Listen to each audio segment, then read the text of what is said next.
Across the United States, every day, at least 100,000 children are being used as prostitutes. This from Shared Hope International, which is an organization that's trying to eliminate sex trading. The group reported its finding this week in a congressional briefing on Capitol Hill. With me today is Nevada lawmaker and former federal law enforcement officer, Assemblyman John Hambrick, who has worked for years trying to toughen state laws against sex trafficking in Nevada. He's with us via Skype, and here with me in New York is Stacey Jewell Lewis, who fell victim to trafficking when she was just 19 years old, and she is here to share her story. Stacey, thank you so much for being here with us. John, thank you for joining our take as well. I'm going to come to you in just a moment, but I want to speak first to Stacey. Tell me, what happened?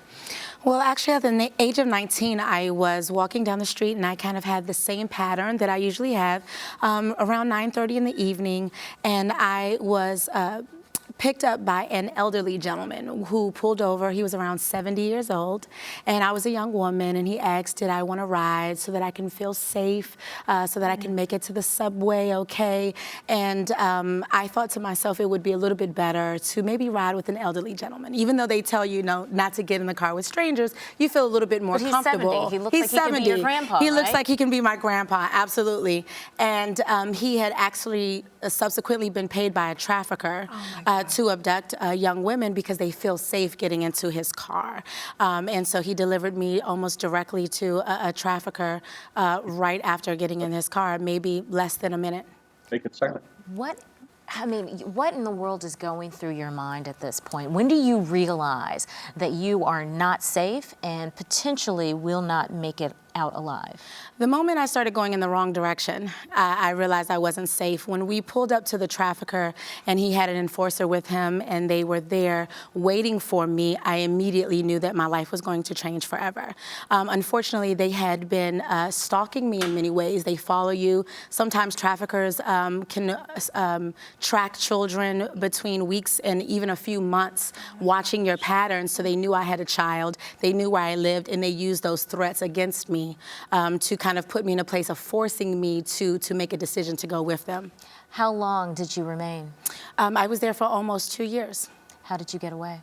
I got away because my trafficker was arrested, not for trafficking. He was arrested for murder. And then once the predator is out of the situation, you feel a lot more comfortable, and it's a little easier to escape that situation. When you look back now, I'm sure you're probably thinking of all the different things that you could have done.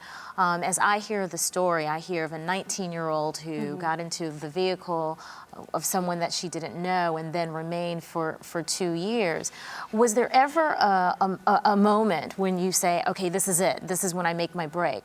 Why did it take, for you anyway, the trafficker being arrested for you to walk away? Well, this is something that I actually go into detail in my play 7 Layers Captive, because I talk about the manipulation tactics that they use. They start off making you very, very afraid to make certain choices. If you leave, if you run, we'll kill you, we'll hurt your family, we'll hurt your child, we know where you live, we'll tell people that this is what you want to do. A lot of times they took pictures, they said, we'll blackmail you, we'll send this to your family. You're afraid at first. You really don't want to make any wrong moves. So this manipulation stays with you, and then during this process, they're telling you that this is your choice. You chose not to be hurt, you chose not to face my violence, and you chose this lifestyle.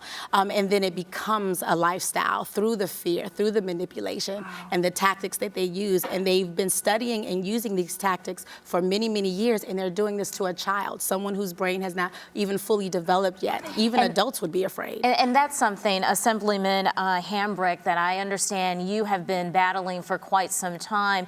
You're reporting seeing children being trafficked in at the young, tender age of 11, 12 years old. That is correct. And Las Vegas, unfortunately, has an epidemic of child prostitution. Trafficking affects both minors and adults, but my emphasis in the past few years has been juvenile prostitution, those under 18. John, in doing my research, I understand that you're quoted as saying the issue of slavery was settled shortly after Nevada became a state in 1864. Most Americans believe slavery is a thing of the past that we learn about in history books, but it is still a reality for many, just with a new name, trafficking. A statement like that is bold. It is harsh. For trafficking to be that bad, why does it seem to exist in this kind of invisible way that not enough people are clearly talking, much less doing something about? Oh, Christina, that'd take a 40-hour course on the society's view or lack of understanding and not wanting to know.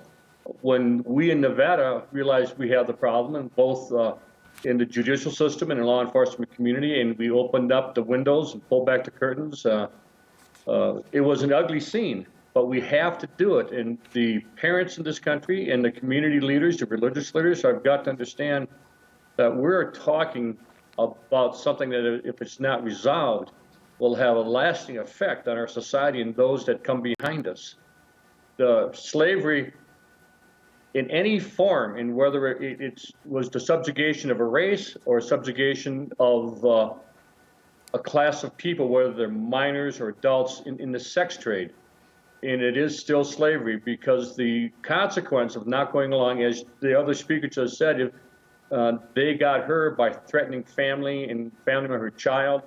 In the juvenile cases, many times they will threaten siblings and parents, even pets, to make the victim more acquiescent to what they need to do. And it's a very slow process, and very like any other addictive thing. We will have the traffickers work their way in very slowly and very cautiously. You've described Nevada, more specifically Las Vegas and the Vegas Valley, as the nation's capital when it comes to human sex trafficking. What is it about that environment that makes it so attractive to people that are involved in this industry? Well, Las Vegas, as one or two other major metropolitan area, is a hub for both trade shows and conventions. We have a lot of tourism that comes into our state, into the Las Vegas Valley, that will be here for conventions and trade shows. And there's a misconception, the fact that prostitution is legal in some portions of the state. Nevada has 17 counties, and prostitution is legal in 13 of those counties. But many people believe that includes Clark County, which basically is Las Vegas, and that is not the case. Assemblyman? Yes. Hi there. This is Kelly Goff. I actually just wanted to jump in because I just wrote a piece about the Supreme Court's recent ruling about prostitution funding. I mean, about funding groups. It's complicated, but it's a complicated case to explain. But my main question that I raised in the piece is, there was a study that showed prostitutes working at the legal brothels in Nevada feel safer. Does that indicate to you, being on the ground, that if it were legalized, that it would cut back on some of this horrible illegal sex trafficking, or do you disagree? I know people are split. Oh yeah, that's being a politician, I like to dance on that tightrope occasionally. You're making me jump one side or the other. But the concept that makes it safer. I mean, I understand the belief of a woman in a legal brothel in the state, because they normally do not have to worry about the pimps beating them severely and near death, and nor the threats. Many believe the fact that if a woman would go to a legal brothel, it's her choice, and I'm not going to dispute that, because legal brothels in the state are community affair. The local counties deal with that, and as a state representative, I'm not going to get involved with a local decision. That's not my purview. But in Clark County, as you said, that issue is split. There are some political leaders that would not mind seeing prostitution legalized in Clark County. And traditionally, I would vote against that if it ever came, but there are efforts to allow Clark County to make that decision. Clark County is the only county in the state by state law cannot have prostitution. So we'd have to change state law and then have that go to the voters.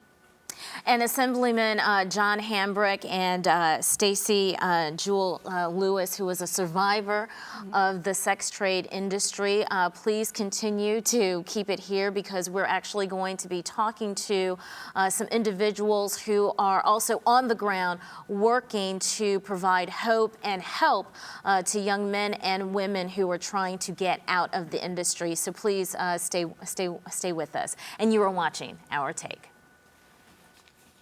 Our Take is discussing the multi-billion-dollar sex trade industry and its youngest victims, child prostitutes. Nevada lawmaker and former federal law enforcement officer Assemblyman John Hambrick joins us via Skype. In Nevada, Stacey Jewel Lewis was sold into the industry when she was just 19 years old. She's been here sharing her story. But also with us is Connie Rock, who travels to Thailand at least twice a year to speak with kids trapped in that country's sex industry, as well as Jennifer Lucy Tyler, who is a minister, motivational speaker, and author who's traveled to Thailand to raise awareness about sex trafficking, but also provide hope and help for young people trying to make a fresh start. And Jennifer, I want to start with you. You go not alone. You go as part of a group, and it's a mission trip. Correct me if I'm wrong. Correct. What is that like? How do you approach or gain access to these young men and women who are working the streets? Well, I was accompanied by a missions leader from an organization called Adventures in Missions.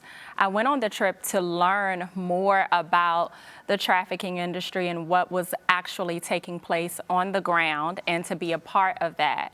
And the way that you gain access is simply by building relationships.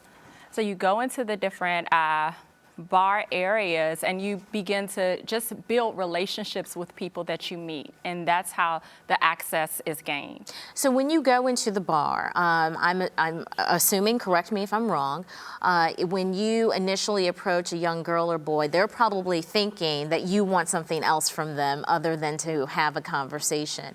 How do you shift that dialogue?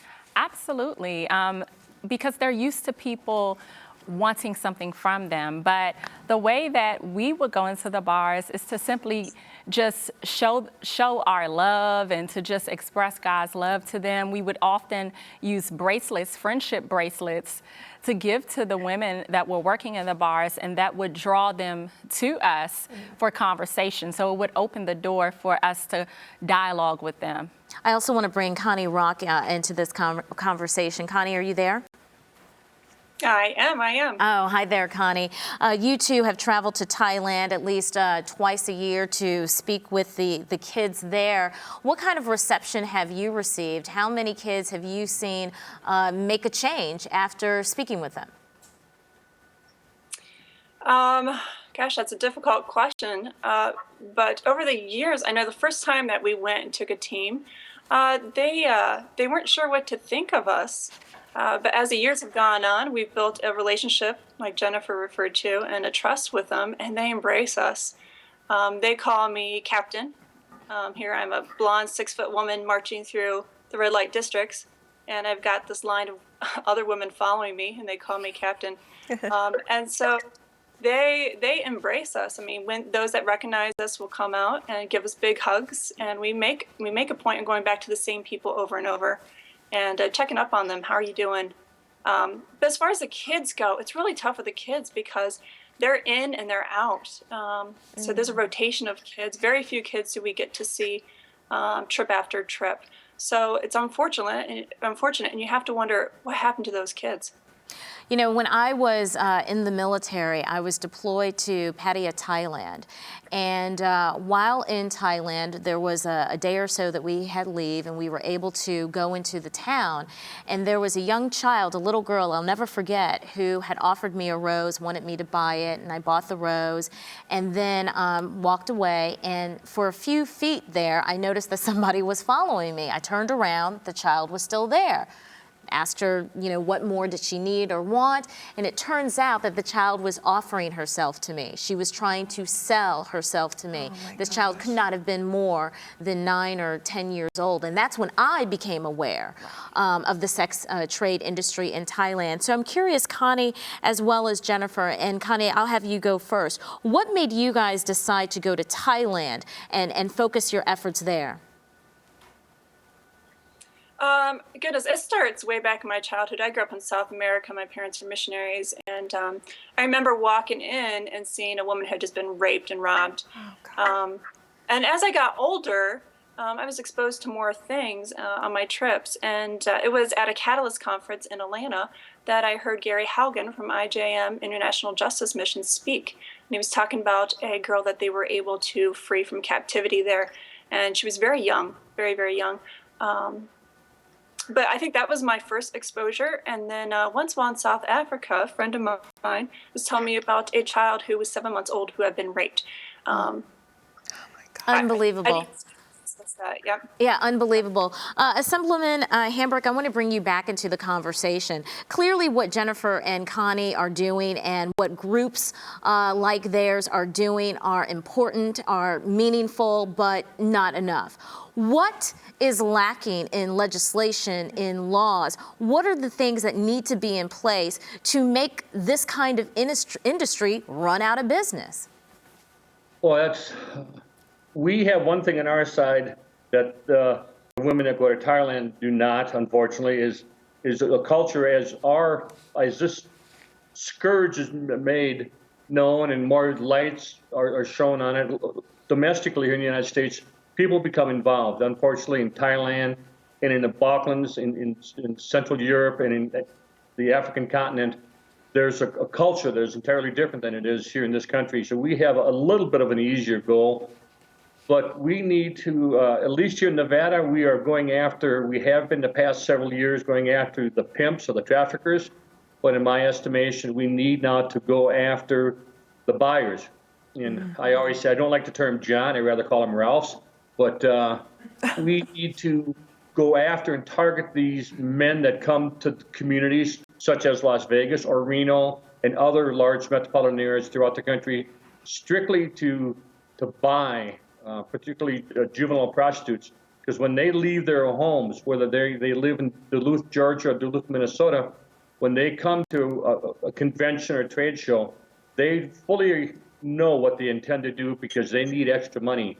Because the services of an adult prostitute in a typical area may cost $200 or $300. You turn around and get a child of 12 or 13, that could be $2,000 or $3,000. So these men fully plan this ahead of time. So we need to shine some light on them, let them, what happens in Las Vegas stays in Las Vegas. Ask O.J. Simpson. But we need to do that around the country. Put a light on these things and let people realize that if they get caught, these men, their mug shots and things will be sent back home, and they're going to have to explain to their communities what they're doing with the monies that they're earning in their business and how they are spending them. Here in the studio, I see, Stacey, you're just shaking your head, nodding in agreement. Is that what you think needs to happen? Instead of the prostitute being the person who suffers the repercussions, it needs to be the individuals that are paying for the services, the individuals that are pulling the girls off the streets? And especially when we're talking about children, and because they're not really considered prostitutes, they're actually child victims. And we often have to change our language when we're talking about our children because we have statutory rape laws, meaning that children under the age of 17, 16, 18 cannot even consent to sex. However, a 13 or 14-year-old child can be arrested for prostitution. Wow. Oftentimes in many of our states, that's the law and that's the way that it's set up because money has been exchanged from this child's hand to an adult's hand. They get arrested and charged for prostitution while oftentimes these buyers walk free and maybe might get threatened with the sex offenders registry. That's why reports that Shared Hope International came out with, the Protective Innocence Initiative, are so important because they go around to the states and they grade these states. In 2011, 2011, New York City received a D. Washington, D.C. received an F, saying that right now there is no major protection for these child sex trafficking victims right now. So with these reports, states and people in the states, when you're writing to your congressman and you're lobbying, you're talking about what laws need to be paid attention to in your communities, you can go to this report right online to Shared Hope's website, and you can even see what laws need to be dealt with in your state, and then begin to write your congressman. That's really where the change is going to come. That is exactly where. Jennifer, for what you're doing, I mean, obviously you're ministering to the spiritual and the emotional needs, but absent the teeth, absent the legislation that punishes individuals, you will always be doing this because it's not going to go away. I don't believe that. Our hope and prayer would be that it will go away and that it will be eliminated. But for those people that are victims, they do need they need support, they need love, they need to know that they're loved and that they can be restored. And so myself, along with a group of 29 amazing women, went to Thailand with the desire to just help show love to them, give them hope, and also point them in the direction where they can receive continued help, because there are long-term missionaries that are on the ground living there doing work day out. And day in and day out. All right. Well, thank you all very much, ladies. I truly appreciate you being here with me. Connie Rock, thank you as well for your work traveling to Thailand, as well as Assemblyman John Hambrick from Nevada. Thank you for your efforts in raising awareness and trying to push forward legislation to make this situation certainly better, if not go away altogether. And then also Jennifer Lucy Tyler and Stacy Jewel Lewis. Thank you. And thank you, Kelly, my guest co-host. It was a pleasure to have you. I know the time went by so quickly. Always fun. And we never get time to talk about wardrobes because I love your shoes today. Last time it was your dress. This time it's your shoes. All right. Well, we'll chat after this show. Okay. I'm Christina Brown, and you are watching Our Take.